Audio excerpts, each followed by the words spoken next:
చేసుకుంటాను నా పంచ ప్రాణాలని.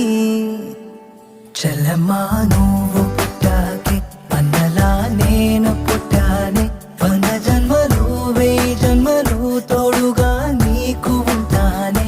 చెల్లెమ్మా నువ్వు వచ్చాకే గుండెకే సందడొచ్చింది, దారి చూపే వేలి చివరై నిన్ను నడిపిస్తూ ఉంటానే.